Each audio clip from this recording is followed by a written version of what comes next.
Hello, and welcome to the Drop a Stitch podcast. I'm your host, Denny. And I'm your other host, Natalie. And today is today. Today. Today is today. Today is today, yeah.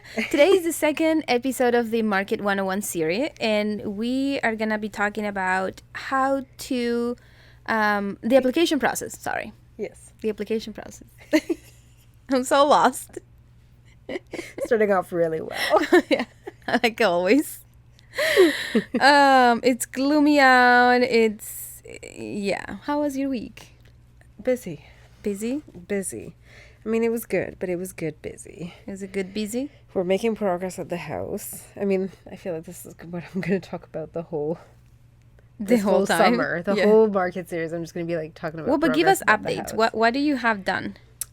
So Saturday morning we had the old bathroom floor and ceiling and wall. Wow. By lunchtime there was no more ceiling, no more wall, and there was a hole in the floor. And when I mean a hole, I mean literally no more floor between the main floor and the basement, because it was rotten and they cut some structural supports and whatever. So we rebuilt the entire floor.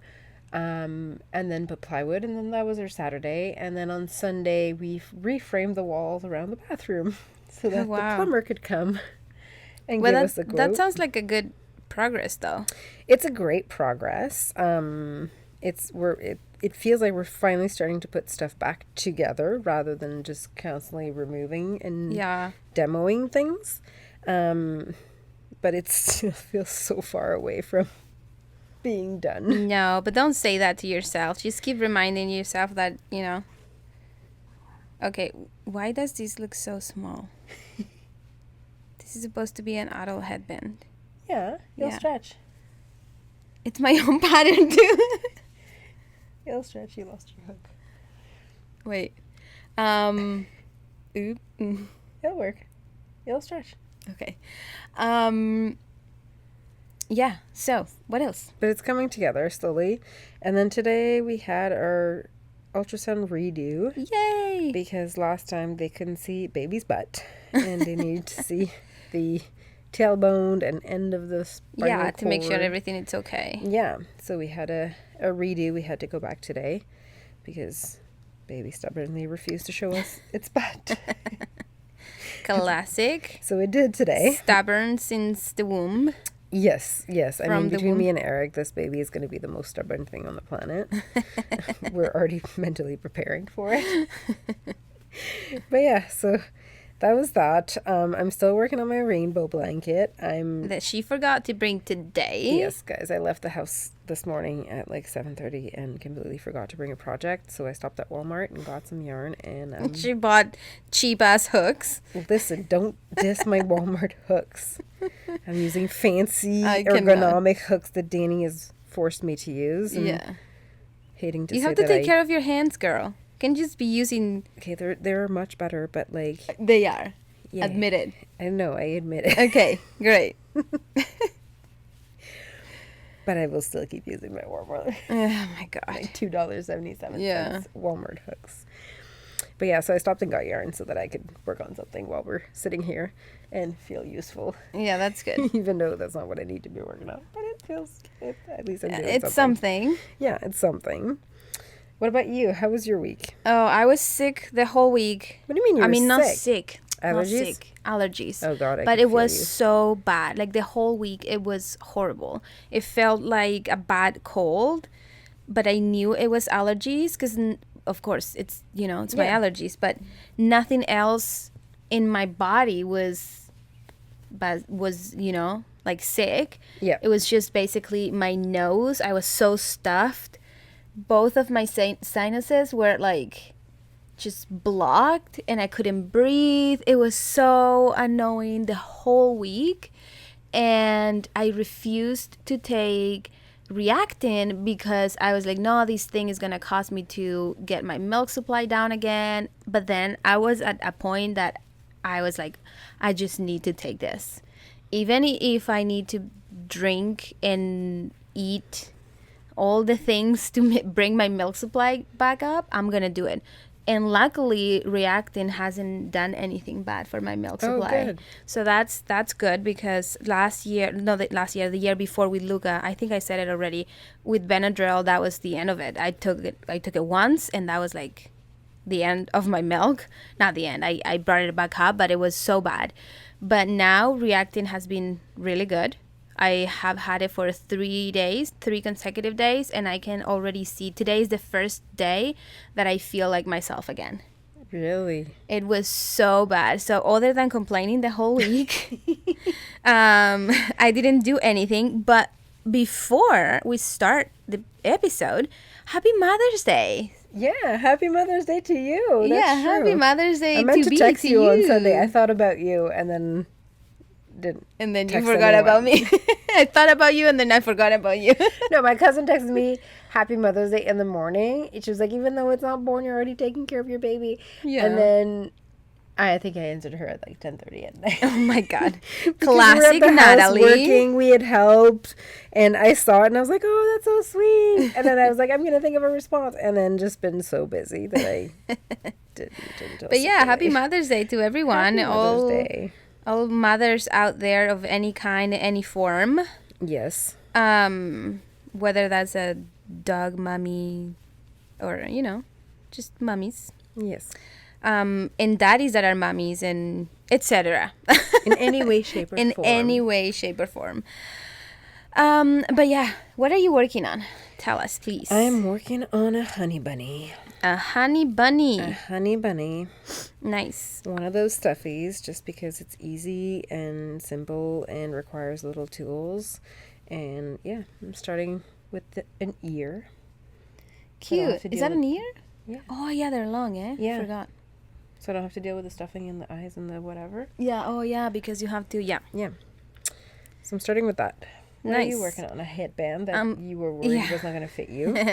I'm making my Andes headband because, like I said, since we're starting the Market 101 series, no, Market Yes. Prep, I'm starting to Market Prep.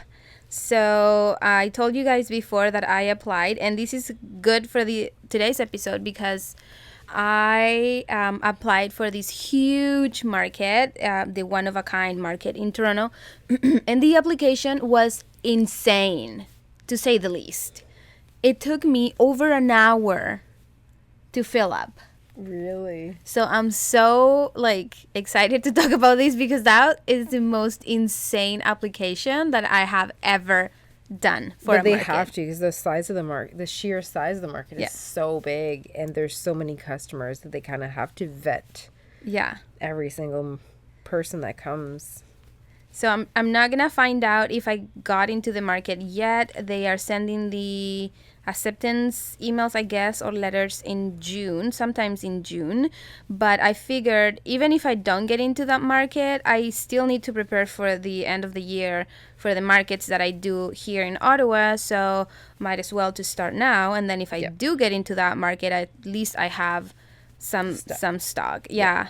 That's why I decided to make a bunny, because I was like, oh, I'll have it for markets. Yeah. And I also wanted to say in here, because I know that if I say it once somewhere, I have to do it. I was telling Natalie that I want to do like a mini vlog series type of video on YouTube and my YouTube channel where I show you guys all my market prep process. Since the moment that I find out that I got into the market all the way, I'm even gonna take you guys to the markets. Probably not gonna film that much because it's always so busy, but at least show you guys. And I want to be super real and honest with the prices and how much money I'm spending on the market and how much it costs to get into that market, and then of course tell you guys how much was the profit. So I think that's gonna be super interesting, and like I said, I'm saying it in here so then I have you have to be accountable. I have to do it. So yeah. No, I think it's a great idea. It'll be a great compliment to this series. Yeah. Okay, so today, like we said, we're talking about the application process. Yes. Because as we were mentioning last week, once you found a good market, you have to expect to have an application process. At least if you're looking for markets that are more in a like higher niche, have a better customer base, are already well established markets, Yeah. generally you will have an application process because they will want to make sure who you are, what you're doing, what you're bringing, what type of products you'll be selling, so that they can ensure that there's not too many, like it's not half the market is knitters and half the market is Jewelry. candle maker or jewelry. Yeah. And there's nothing else. They want to have a variety. They want to have candle makers, woodworkers, jewelry people, knit and crochet people, food vendors. Like, you want to have a good Yeah. mix of everything. And even within the specific categories, like someone might do knitting and crochet but might make amigurumi. Someone might Yeah. make wearable items. Someone might make higher end items with like real wool. So like Yeah. having a detailed application process will allow the, what are they called? Organizer, yeah. to actually kind of size who you are and then be able to fill all the categories that they want to have at their market and make sure that there's not too many people that are doing the exact same thing, because that's not fun for you and that's not fun for them or their customers. Yeah. So the first thing we have to do is, of course, once we know we want to attend to markets and we want to apply, we have to prepare for the application. And like Natalie was saying, a good market is going to ask you for an application. And the first thing you need to do is take pictures of your products. Sorry. Yes. And make your pictures with a nice and plain background or something that it's not super distracting. Or you can listen to our episode, How to Do Product Photography, from a couple weeks ago. Yeah, that's true. That's true, eh? We did that. You did. And take, good pictures of your products. And then just have in mind that a good market, it's also going to have publicity. And the better quality your pictures are, the more chances you have for the organizers of using your pictures to promote the market. Yes. And if they use your picture, people are going to see, that picture, and they're going to be interested, and they might go find you at the market, and you have, higher chances of getting more customers. So not just for the organizers and the people that go through the applications themselves, but also for them to use for marketing.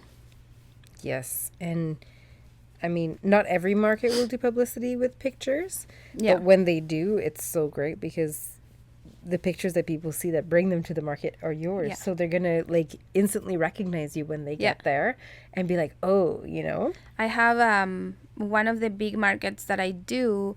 It is hosted by Cheerfully Made, Emily, and I did one Etsy market where she brought a photographer and like a professional one, and he or she, I can remember if it was a he or she, they were taking pictures of all the vendors, and they took a picture of me where I didn't notice. I was just talking to a customer. I think I was giving her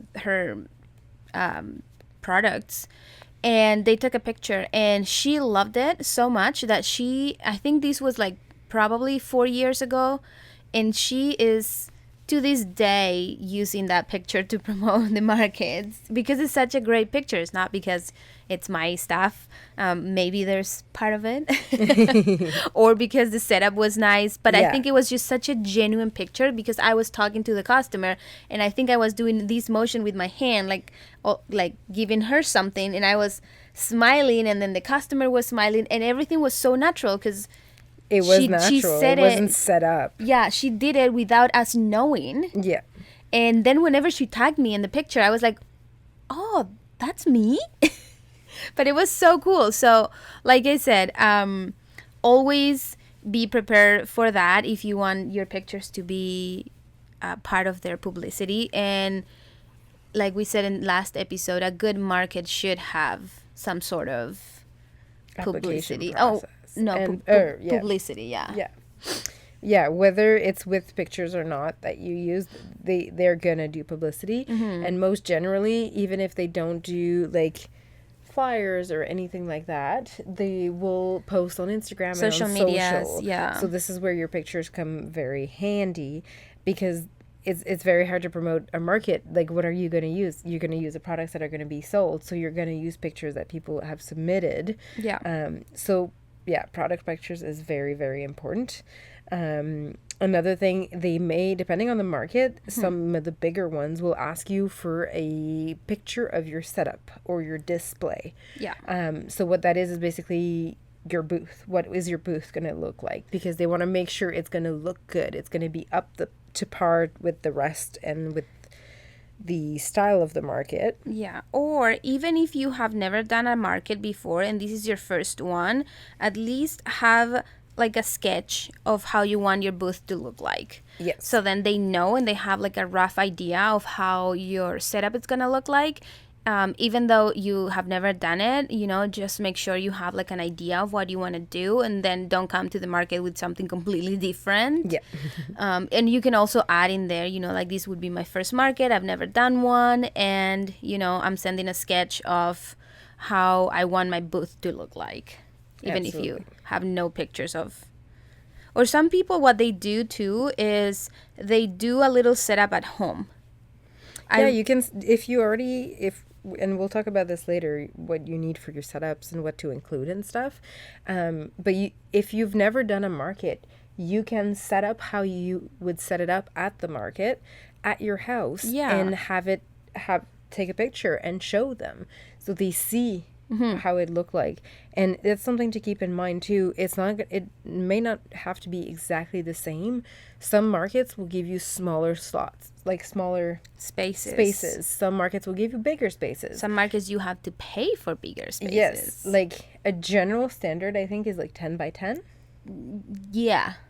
I think is kind of the standard. Yeah. You've done markets where we're smaller. It was like 5 by 7. It was 5 by 8. I think that was tiny. Yeah. It was tiny. And then you have markets that are just a table. And then you have markets that are like 10 by 20. Yeah. And like it depends on the market. So keep in mind that your display might have to change too. So you might not have a picture of something that would reflect, like if for instance your standard booth is set up for a 10 by 10, you might not have a picture for a 5 by 7. Yeah. But you could still send a picture and kind of show them what your general setup looks like. Like we know you're going to keep kind of the same, tablecloths, or you're going to keep the same signage, or you're going to keep, so that gives them a good idea.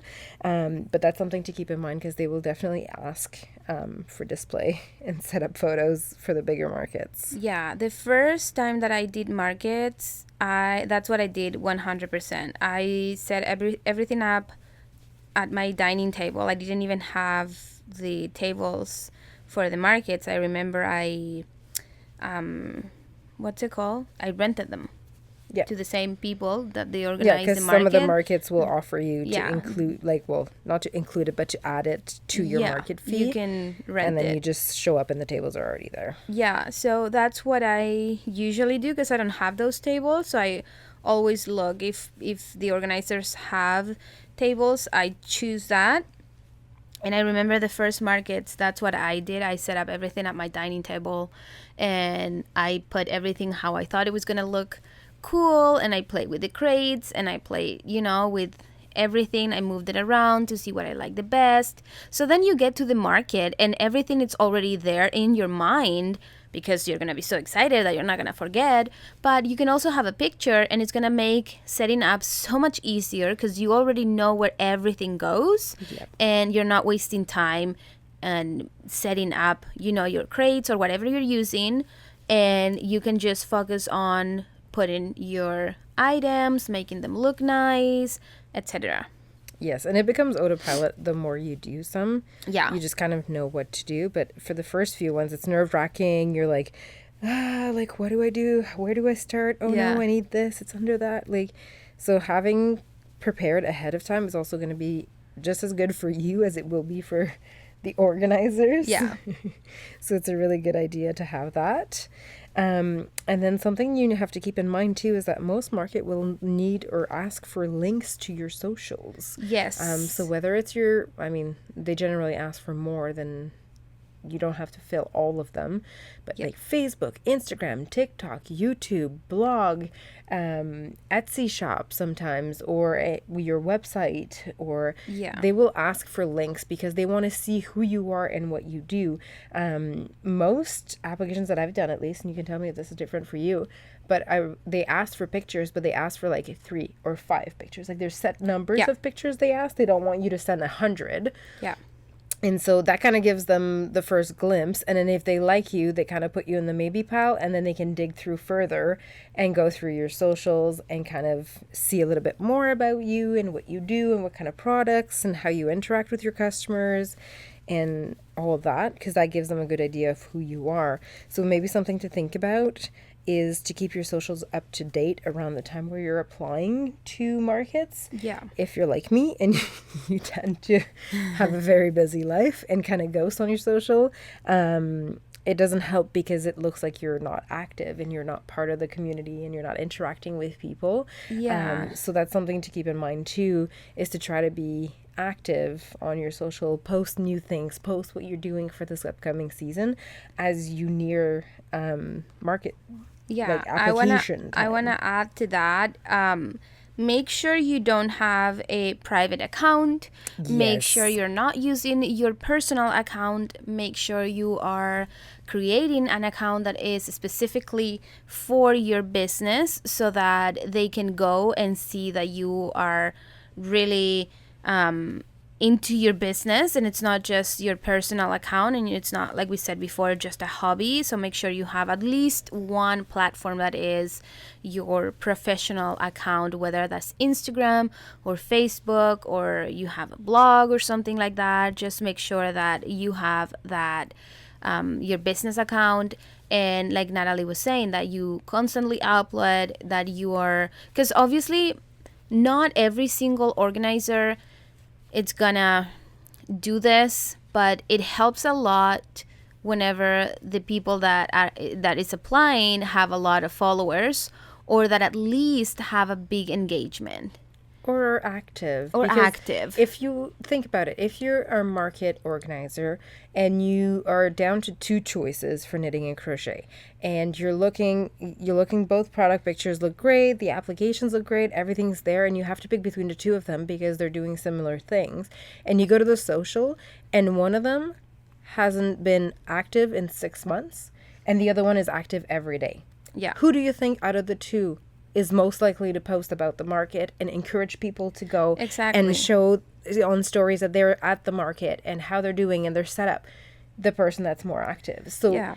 they will have a tendency to go towards the person that's more Yeah. active, the person that engages more with people, the person that responds to comment, because they want to have someone that will help them promote their market. 'Cause Exactly. it's kind of your role too as a maker to kind of talk about where you're going to be so your people know where you are going to be, but also it helps the organizers of the market because it makes people know about the market, so it's good for everyone. Yeah, and like I said, not everyone wants a lot of followers, but they do want you to be active, like Natalie was Yes. saying. So don't worry if you have 50 followers. That's not the main thing that you should be Criteria. thinking. Yeah, that you should be thinking about. You should really be focusing on your pictures and to be active and to have, that. What's the word that I'm looking for? Like driven? No. I don't know. Engagement, Engagement, yeah. So, to show that you're this is not just like an afterthought. This is something that you care about Yeah. and you want to be there and you want to be there for your customers. Yeah. Is like the best way to, in my opinion, to move ahead in an application process. the other thing that they might ask in your applications is, and it's something really hard to think in that moment, and you want to apply super fast so that they know you're super interested and they get your application first, or as soon as they send it. I try to do that every single time when they send the applications for them to know that I'm really interested and I've been paying attention to when they send the emails. But one of the things that they might ask you, and it's good to have it, that you thought about it before, is describe your business. or Yes. describe not just what you sell, but I remember one of the applications said something like, describe your business in no more than 2 lines to a customer. Yeah. You're like, oh, so like in that moment, you have to really think about, okay, I have a few words to use. How the heck do I describe my business that it sounds attractive and not like old school? Yeah. And I don't And know. that's something you have to keep in mind too. That's something they ask and will reuse in publicity as well. Yeah. They'll be like, "Oh, Nidalee Co. blah blah blah blah blah blah," or Yeah. "CJ Design blah blah blah blah blah." Like Exactly. it's kind of the little blurb that explains who you are, what you do. So wording that, and you can have like family, friends help you kind of figure that out. Does this make sense? Does this Yeah. represent me properly? But yeah, they often ask for that. Sometimes they even ask for like a little bio, Yeah. a little info about you. So having Yeah. those texts like pre-written Yeah. It's a good or a idea. general kind of, what do you sell? Another thing that you can prepare ahead that some of the markets asked me is a product list and a price list. Yeah. So that they can see what price point you're at and what kind of items you're selling. So if you don't know and you're not there and you're like, oh my God, like it's a lot to think of at the moment while you're doing the application. Yeah. So like I just have like a Word document that has like the name of the like some of the info that they will ask, the name of the company, my name, the links to all my social that I can just like copy paste back into the application, and then the little blurb like Danny was explaining, a little blurb about me, a little like list of products, and I obviously edit it depending on which market it is and whatever. You can remove things and add things, Yeah. but having that and having it both as a list and kind of as in a text. Sometimes they'll ask it in a text too. Yeah. Is things you can do to be prepared.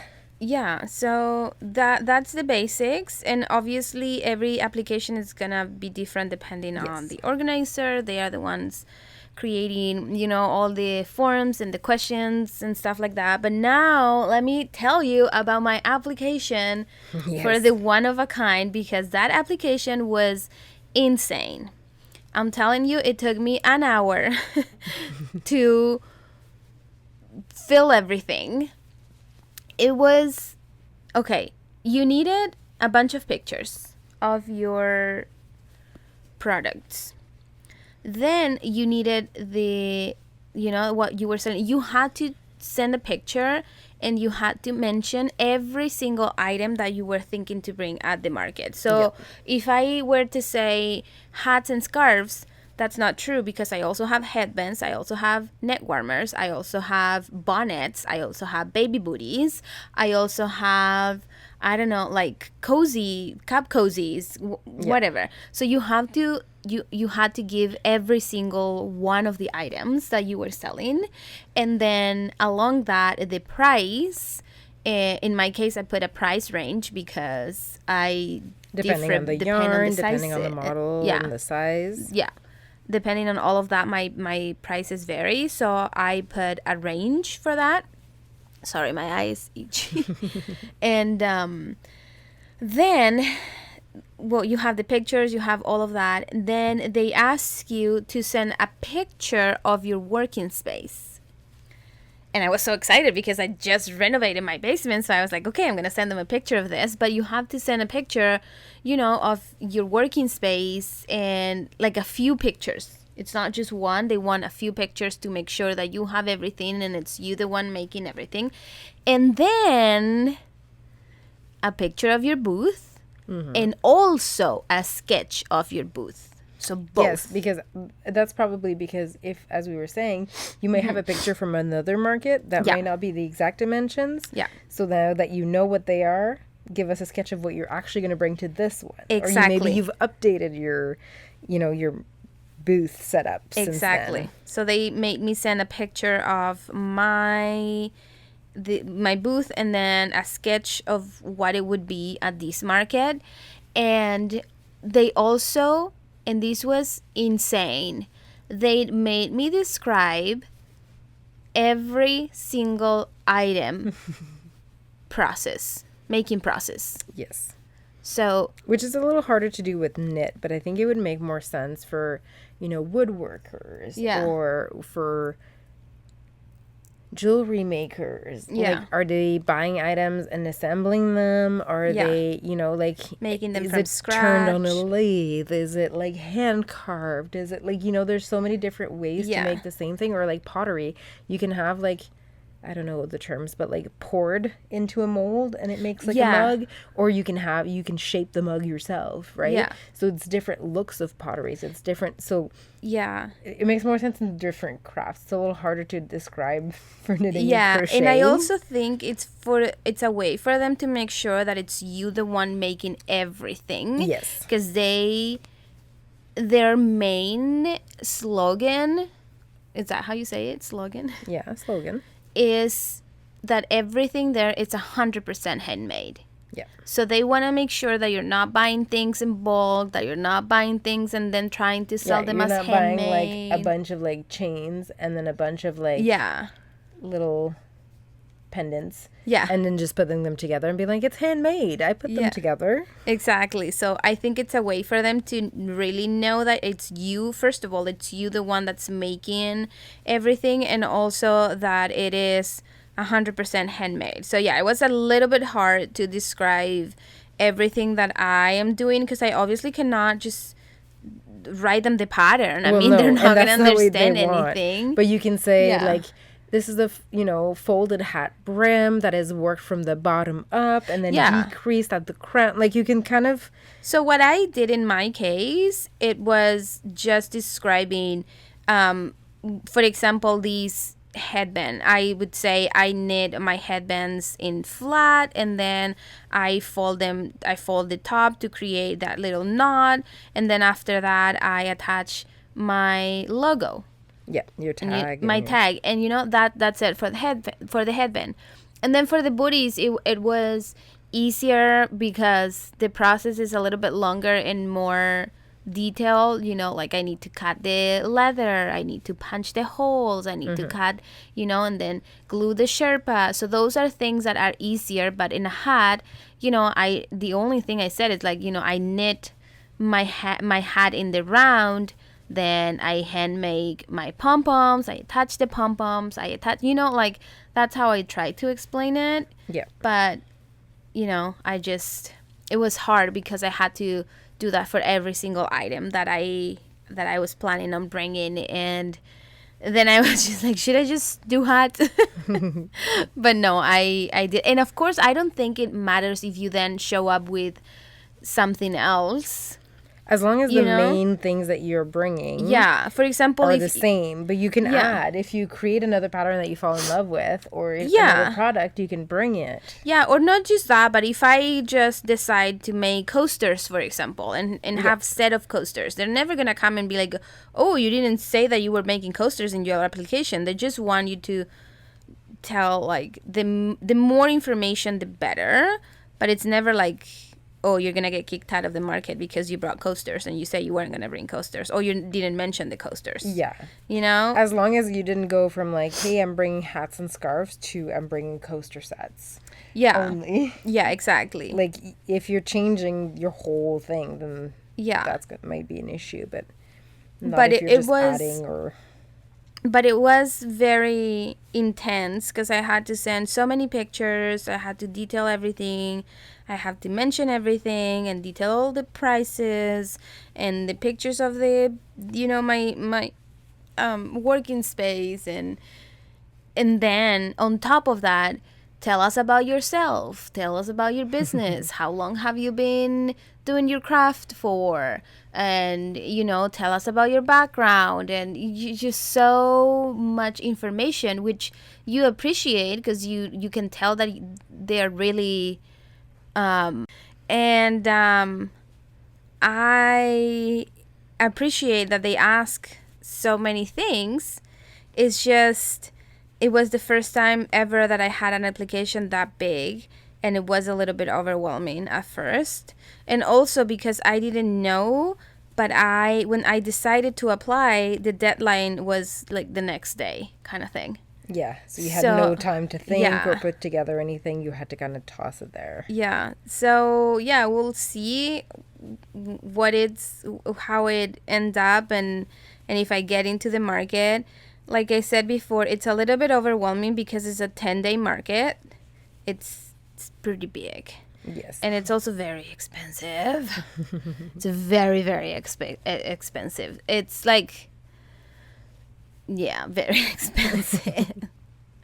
So I hope everything goes well. And if I get into the market, I have to make enough product, enough stock to get the money back from the fee, from traveling to Toronto, from staying in Toronto, and then from just everything.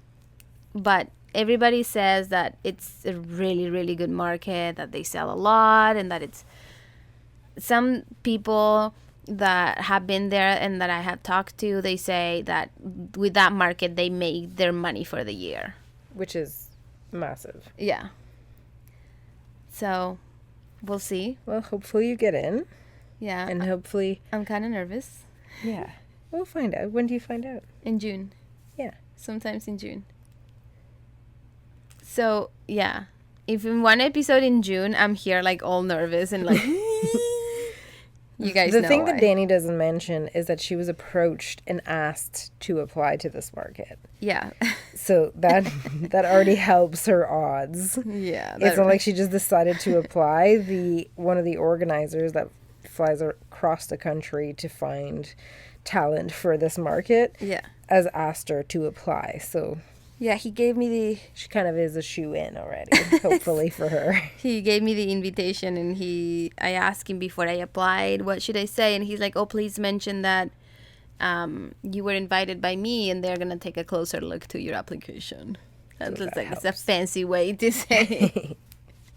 A fancy way to say you're a shoe-in. Yeah. So, yeah. The application process can be stressful. Yeah. So, as we explained, there's many things to keep in mind. And the more prepared you are, the more things you have ahead of time, the less stressful it will be when it comes time to actually apply.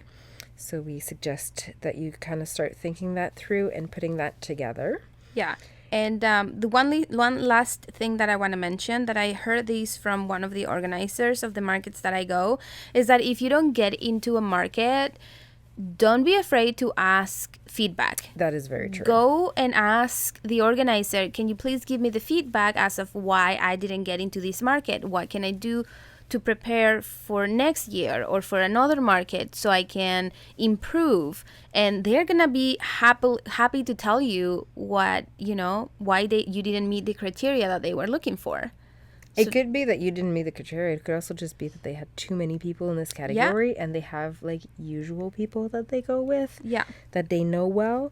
So yeah, asking is a great way to help you either improve or know that no, you did great. It's just this market is already saturated for that, so maybe look elsewhere. And it also helps for the organizer to know, okay, this person is really interested, motivated. Yeah, so that will help a lot too. So don't be afraid to ask.